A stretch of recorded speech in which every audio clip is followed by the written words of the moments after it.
5 years ago, my mother, a 56-year-old executive assistant at a marketing agency, met a man named Lance, a 34-year-old marketing director who joined her workplace. I vividly recall her excited phone call, gushing about this charismatic younger man who had invited her for coffee. Initially, I was thrilled for her.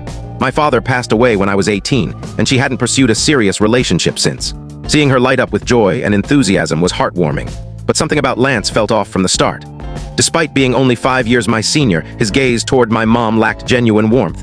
It seemed more calculating, like he was always sizing her up. Yet she was completely enamored, marveling at how a younger, attractive man could be so devoted to her. She spoke endlessly about how he made her feel youthful, how he stood out from anyone she'd ever known, how he was her perfect match. I wanted to share her happiness, but an uneasy feeling gnawed at me. It wasn't just their age difference, it was the rapid pace of their relationship. Within months, she was calling him her soulmate. 3 months in, she introduced me to him, and I instantly disliked him. His politeness felt rehearsed, like he was performing a role.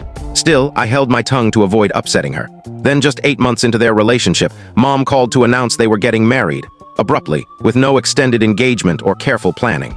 I hesitated, then gently suggested they take it slower, perhaps live together first to test their compatibility. She snapped, accusing me of not wanting her to be happy. Her words cut deep. I backed off to preserve our bond.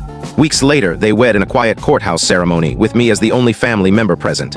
After the marriage, Lance moved into my mom's house, the home I grew up in, inherited from my late father. I lived an hour away, working on my master's degree, but visited often. Each time, Lance made subtle digs about my frequent presence, implying I should get on with my own life. My mom never stood up for me, brushing off his remarks or diverting the conversation.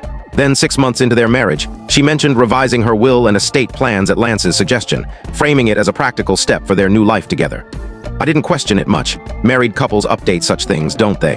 The turning point came a year into their marriage.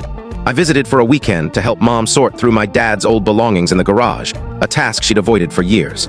Lance was supposedly away on a business trip, so I expected quality time with her. But that first night, he returned unexpectedly. Mom had gone to bed with a headache, and I was watching TV in the living room when Lance sat uncomfortably close, asking invasive questions about my personal life. His demeanor unnerved me, so I excused myself and went to bed early. The next morning, I woke to chaos.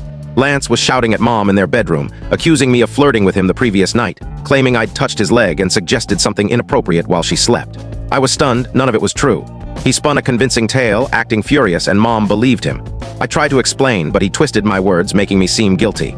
Shockingly, Mom told me to pack up and leave, saying she needed time to think. Devastated, I left in tears, my world shattered. For weeks, I called her, but she rarely answered, and when she did, she was distant. Lance fed her lies, claiming I'd slandered her to relatives. I can't tell you the full story in short. To watch the full story, click the related link below.